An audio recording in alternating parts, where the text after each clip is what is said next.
Strong রুমের CCTV camera বন্ধ থাকার অভিযোগ। ঘটনায় ক্ষোভ প্রকাশ তৃণমূল প্রার্থী বাইরন বিশ্বাসের।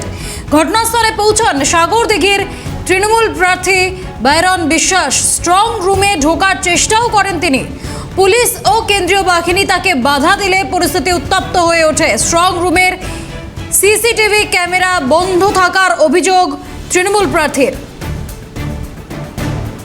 ভিডিও करना है এই সাংবাদিক করে আগে যাও না হচ্ছে ভিডিও চলছে सब आइए इधर आइए वीडियो चुप इधर आइए चेहरा सबका खींचो सब लोग जूम कर लो স্যার আমি স্যার স্যার চোদাবেন না। আপনারা সকলে জানেন যে সাগরদিঘিতে একটা সেন্ট্রাল ফোর্সের সঙ্গে আমার ছোট মোটো ঝামেলা হয়, আমি বিস্তারিত যাচ্ছি না।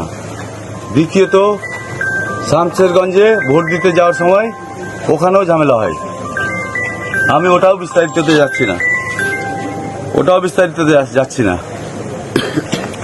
এখন প্রথমে আমি যখন এলাম তখন আমি কত বাজে তখন প্রথম আসি 10টার সময় এসে দেখছি শুধু সেন্ট্রালের সিসিটিভি গেটের ভেতরে, যেখান থেকে আমরা দেখতে পাচ্ছি না কোন বিধানসভার কোনটা ছবি, একটা সেন্ট্রাল ইন্টারনেটের সিসিটিভি লাগানো রয়েছে।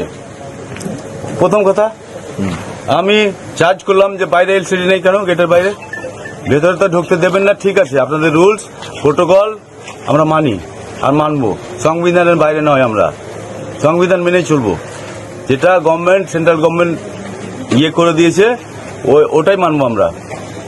দ্বিতীয়ত তারপরে एसडीओ স্যারকে ফোন করলাম, एसडीओ স্যার বলছে যে सुबह लग जाएगा, সকালে ওরা বললো सुबह लग जाएगा। আমি বলছি सुबह लग जाएगा क्या बात है, पहले तो ये लगना चाहिए उसके बाद सुबह लगेगा। তারপরে বললো যে সকালে লেগে যাবে, আমি বলি সকালে চলবে না, এখনই চাই।